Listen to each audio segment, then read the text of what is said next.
नमस्कार, तुमचं authentic homemade रेसिपीजमध्ये स्वागत आहे। तर आजची आपली रेसिपी आहे मोड आलेल्या मटकीची भाजी। चला तर मग वेळ न घालवता रेसिपीला सुरुवात करूया। त्यासाठी मी इथे 100 ग्रॅम इतकी मटकी घेतलेली आहे। ती मी 5 ते 6 तास पाण्यात भिजत ठेवलेली होती। त्यानंतर त्यातलं पाणी काढून मोड येण्यासाठी 1 दिवस ठेवून दिलेली होती। तुम्ही पाहू शकता आपल्या मटकीला छान असे मोड आलेले आहेत। आता मी इथे कढई गरम करून घेतलेली आहे। आता यात मी अर्धी पळी इतकं तेल घालून घेते। आता यात मी एक मोठा कांदा बारीक चिरून घेतलेला आहे तो घालून घेते। हा कांदा आपल्याला व्यवस्थित असा परतवून घ्यायचा आहे।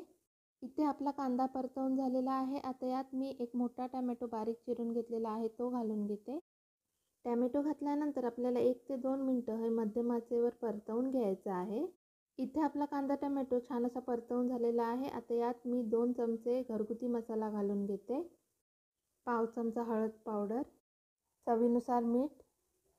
हे सर्व आपल्याला व्यवस्थित मिक्स करून घ्यायचं आहे।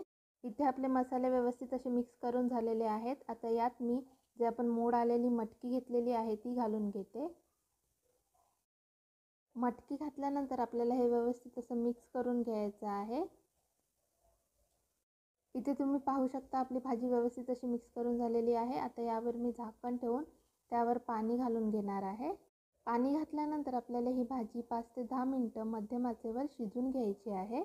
इथे आपली 10 मिनिटं झालेली आहेत। आता आपण भाजीचं झाकण काढून पाहूया। इथे आपली भाजी छान अशी शिजलेली आहे। आता यात मी जे झाकणावर पाणी आहे ते सुद्धा यात घालून घेते आणि व्यवस्थित अशी मिक्स करून घेते। मिक्स केल्यानंतर आपल्याला गॅस बंद करून घ्यायचा आहे। तर अशी आपली मोड आलेल्या मटकीची भाजी तयार झालेली आहे। तर तुम्हाला माझी आजची रेसिपी कशी वाटली नक्की कमेंट करून सांगा। जर तुम्हाला माझा आजचा हा व्हिडिओ आवडला असेल तर नक्की माझ्या चॅनलला लाईक करा, शेअर करा आणि सबस्क्राईब करा।